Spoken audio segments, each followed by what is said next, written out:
오늘은 고린도전서 14장 1절부터 25절 말씀을 통해서 예언의 우월성에 대해서 말씀을 드리도록 하겠습니다.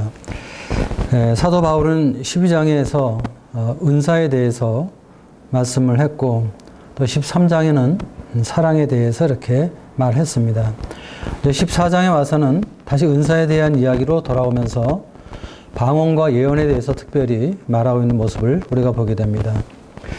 13장 말씀과 연관해서 우리가 생각해 보는 것은 우리가 은사를 받는 그 은사 자체도 중요하지만 더 중요한 것은 은사를 가진 사람이 그 은사를 어떻게 사용하느냐 하는 것입니다. 바꿔 얘기해서 어떠한 태도로 그 은사를 사용하느냐 하는 것입니다. 우리가 13장 말씀에서 봤지만은 어떤 많은 방언과 천사의 말을 한다 할지라도 사랑이 없으면은 아무것도 아니라고 그랬습니다. 또 산을 옮기는 그런 놀라운 믿음의 능력이 있고, 또 자기 몸을 내어주는 어떤 최고의 헌신과 최대의 사역을 해도 사랑으로 하지 아니하면 그것은 아무것도 아니라고 말씀을 하고 있습니다. 그래서 우리가 이 주님을 섬기면서 주님의 일을 하는 동기는 무엇입니까? 그것은 사랑으로 해야 되는 것입니다. 주님께서 나를 사랑하신 그 사랑이 나의 마음을 움직이고 감동함으로 인해서 주님을 섬기는 것이고, 또 주님께서 나에게 주신 그 은사도 주님의 사랑으로 사용하고 또 성도들을 섬기는 그런 일을 해야 되는 것입니다. 고린도 교회는 오늘날 그 신비주의자들처럼 방언 은사가 아주 유행하는 그런 교회였습니다. 여러 가지 많은 은사가 있는데 그 은사 가운데서 방언의 은사를 특별히 선호했고, 방언 은사를 최고의 은사로 인식을 했던 것입니다. 그렇기 때문에 고린도 교회는 다른 은사가 있어도 방언 은사를 받지 못하면 이렇게 무시하는, 판단하는 그러한 일들이 일어나게 되었습니다. 그리고 방언한 사람을 굉장히 신령한 자로 생각했습니다. 근데 우리가 24장 본문 말씀 보게 될 때 고린도 교회 성도들의 이러한 생각들이 잘못된 것임을 사도 바울은 분명하게 말해주고 있습니다. 오늘날 일부 교파에서도 방언을 중요시해서 방언 훈련 세미나를 열고 또 방언을 연습하는 그럼으로 인해서 모든 사람들이 방언을 할 수 있도록 행하는 이러한 것들이 일어나게 되는데, 이런 것들은 성경적인 방언이라고 볼 수는 없는 것입니다. 우리가 초대교회 사도행전 2장에 보게 되면 이제 그 방언하는 이러한 모습들이 나오게 되는데, 방언 은사가 허락되어 있습니다. 근데 이 방언은 다른 말로 얘기하면 외국어입니다. 외국어. 다른 나라 말을 이야기하는 것이죠. 그래서 처음에는 교회가 세워지는 가운데서 성경이 번역되지도 않았고, 또한 성경이 전 세계에 이렇게 선포되지 않았기 때문에 하나님께서 방언의 은사를 통해서 하나님의 말씀을 선포하셨습니다. 그러나 이제 성경이 이제 기록되어 가고 시간이 흐르면서 방언이 불신자들에게 미친 영향은 서서히 그쳐졌습니다. 그리고 성경이 완성된 이후에는 방언의 은사가 폐해졌다고 분별하고 있습니다. 물론 지금도 제한적으로 또 부분적으로 특별한 경우 방언을 할 수 있겠지만, 교회를 세우는 은사로서의 방언은 폐해졌다고 분별을 하고 있습니다. 그럼에도 불구하고 오늘날 현대 기독교회에 많은 방언들이 있습니다. 근데 그 방언들을 보면 대부분 비성경적이고 또 인위적인 경우가 많다는 것입니다. 어떤 황홀한 상태에서 분명한 낱말과 문법적인 체계도 없는 어떤 이상한 소리로 주문을 외우는 것처럼 중얼거리는 그런 것들은 방언 은사라고 볼 수가 없는 것입니다. 오늘날 교계에서 일어나는 많은 그 방언들을 보게 될 때 그 방언들이 성경적인 방언이라고 볼 수 없는 것은 어떠한 분명한 언어라기보다는 어떠한 이상한 소리, 무슨 주문을 외우는 듯한 이러한 소리들이기 때문에 사실은 성경이 말하는 방언과는 거리가 있다는 것입니다. 그리고 이 방언은 기독교에서 은사로 들어오기 전에 이방 종교에서 먼저 있었던 일입니다. 이단들이나 우상 숭배자들이나 사단의 역사 속에서 그들도 방언을 했어요. 사단을 섬기는 자들도 방언을 했습니다. 이런 걸 보게 될 때 사실 기독교 교회 안에서 방언이 먼저 시작된 것이 아니라 어떤 우상 숭배자들, 사단의 영에 역사하는 가운데 있는 무리들 가운데서도 방언이 있었는데, 오늘날 현 기독교에 일어나는 방언들은 대부분 비성경적이고 반성령적이라고 그렇게 생각이 됩니다. 그러니까 성령의 인도에 의한 그러한 방언이라기보다는 어떤 다른 영의 역사에 의한 방언이 너무나 많다는 것입니다. 사도 바울은 고린도서 14장에서 방언과 예언의 은사를 말하면서 이제 방언보다는 예언하기를 권하고 있습니다. 왜냐하면 이 방언보다 예언이 우월하기 때문입니다. 첫 번째 우리가 생각해 보는 것은 고린도서 12장 28절 말씀입니다. 하나님이 교회 중에 몇을 세우셨으니 첫째는 사도요, 둘째는 선지자요, 셋째는 교사요, 그 다음은 능력을 행하는 자요, 그 다음은 병 고치는 은사와 서로 돕는 것과 다스리는 것과 각종 방언을 말하는 것이라. 여기 보게 되면 여러 이제 하나님께서 이제 은사를 주셨는데 그 은사 중에서 가장 나중에 기록된 것이 뭐냐면 방언의 은사입니다. 방언의 은사. 그래서 은사의 목록에 맨 끝에 기록된 것을 보게 될 때 그 이전에 있는 은사들보다 방언의 은사가 약한 것을 우리가 생각해 볼 수가 있습니다. 14장 5절을 보겠습니다. 나는 너희가 다 방언 말하기를 원하나 특별히 예언하기를 원하노라. 만일 방언을 말하는 자가 통역하여 교회의 덕을 세우지 아니하면 예언하는 자만 못하니라. 그런즉 형제들아, 내가 너희에게 나아가서 방언으로 말하고 계시나 지식이나 예언이나 가르치는 것으로 말하지 아니하면 너희에게 무엇이 유익하리요? 혹 필이나 검은고와 같이 생명 없는 것이 소리를 낼 때에 그 음의 분별을 나타내지 아니하면 필이 부는 것인지 검은 것 하는 것인지 어찌 알게 되리요? 만일 나팔이 분명하지 못한 소리를 내면 누가 전투를 준비하리요? 이와 같이 너희도 혀로서 알아듣기 쉬운 말을 하지 아니하면 그 말하는 것을 어찌 알리요? 이는 허공에다 말하는 것이라. 그래서 이 사도 바울은 방언을 금하진 않았지만 5절에 보면은 특별히 예언하기를 원했습니다. 그리고 이 방언이라는 것은 통역을 하지 아니하면은 교회에 덕이 되지 않는다고 말하고 있어요. 4절에 보면은 방언을 말하는 자는 자기의 덕을 세우고 예언하는 자는 교회의 덕을 세우나니.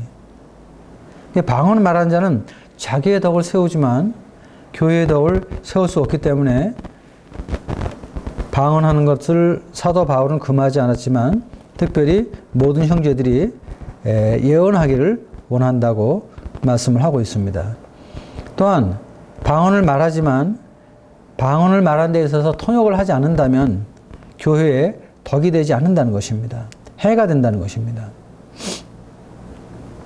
그래서 방언보다 예언이 우월한 것을 이 말씀 가운데서 우리가 깨닫게 됩니다. 그 다음에 14장 13절을 보겠습니다. 그러므로 방언을 말한 자는 통역하기를 기도할지니. 예, 방언을 말한 사람은 반드시 통역하기를 기도해야 되는 것입니다. 그래서 본인이 통역하는 은사가 있는 것도 필요하지만 다른 사람이 통역할 수 있는 은사 있는 사람이 있어서 그 방언을 통역할 때 그러면 이제 말을 알아들으니까 유익할 수 있지만 그러나 통역하는 자가 없이 혼자서 방언할 때 그것은 알아들을 수가 없다는 것입니다. 14장 7절 보면 필이나 검은 거와 같이 생명 없는 것이 소리를 낼 때에 그 음의 분별을 나타내지 아니하면 필이 부는 것인지 검은 것 하는 것이 어찌 알게 되리요?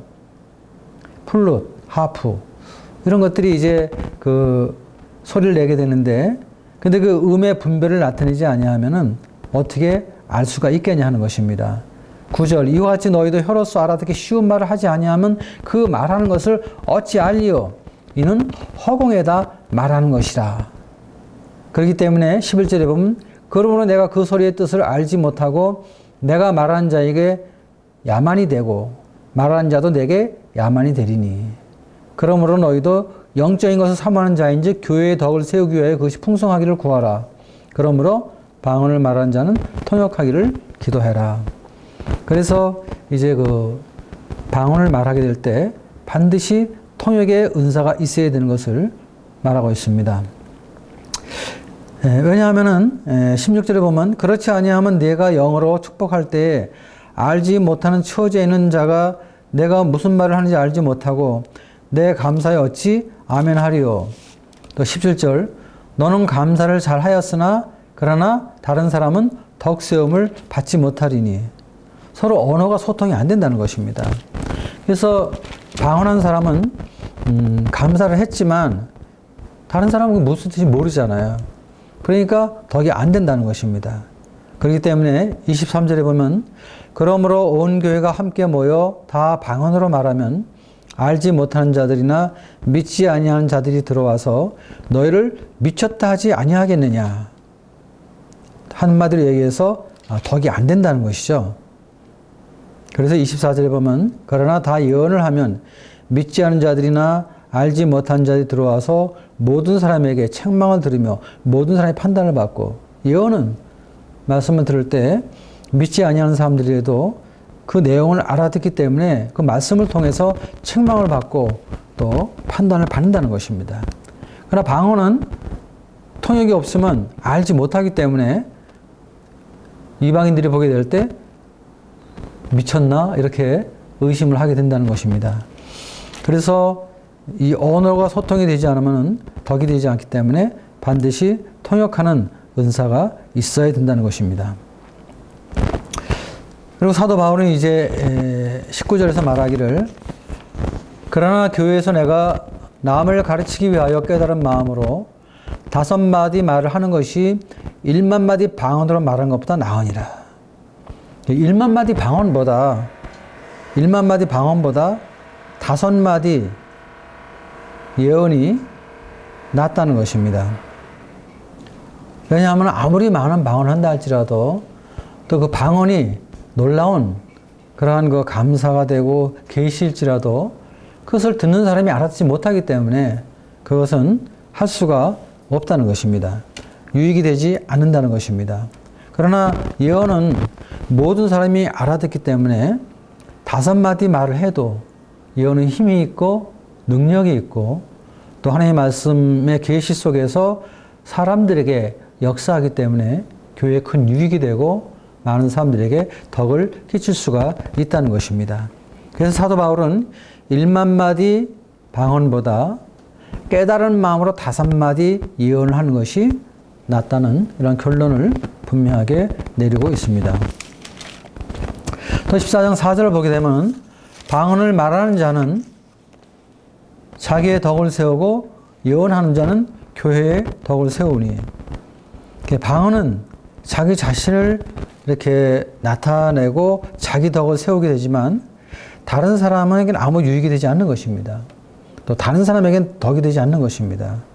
그래서 우리가 이 모든 은사는 교회의 덕을 세우기 위해서 우리가 은사를 사용해야 되는데 그런 입장에서 봐도 방언은 자기의 덕을 세우지만 예언은 교회의 덕을 세우기 때문에 사도 바울은 많은 형제들이 방언보다는 예언을 하기를 원했던 것입니다. 왜냐하면 덕이 없으면 덕을 나타내지 못하면 또 유익이 없으면 하나님께 영광을 되지 못하기 때문입니다. 그리고 이제 14장 24절 25절 보겠습니다. 그러나 다 예언을 하면 믿지 아니하는 자들이나 알지 못하는 자들이 들어와서 모든 사람에게 책망을 들으며 모든 사람에게 판단을 받고 그 마음에 숨은 일들이 드러나게 되므로 엎드려 하나님께 경배하며 하나님이 참으로 너희 가운데 계신다 전파하리라. 예언은 하나님께서 말씀 가운데 성령을 통해서 깨닫는 자들에게 허락하는 거기 때문에 그런 말씀을 듣게 될 때 믿지 않은 자들이나 하나님을 알지 못하는 자들이 들어와서 그 말씀의 능력 가운데서 책망을 받고 또 판단을 받는다는 것입니다. 또 사람의 그 자기 마음의 숨은 일들이 드러남으로 인해서 하나님 앞에 회개하고 엎드리고 경배하는, 그러므로 인해서 하나님의 살아계심과 역사하심을 사람들이, 믿지 않는 사람들이 깨닫게 된다는 것입니다. 그래서 예언의 말씀은 믿는 자나 믿지 아니한 자나 모든 사람에게 유익이 되기 때문에 사도 바울은 방언보다 예언을 사모할 것을 고린도 교회 성도들에게 말하고 있는 것이죠. 그리고 14장 3절에 보면 그러나 예언한 자는 사람에게 말하여 덕을 세우며 권면하며 위로하는 것이요. 그 예언의 말씀을 선포하는 사람들은 사람에게 말을 하게 되고 또 사람과 그 소통이 되게 되고 그러므로 인해서 덕을 세우게 되고 그러므로 권면도 하고 위로를 할 수가 있다는 것입니다.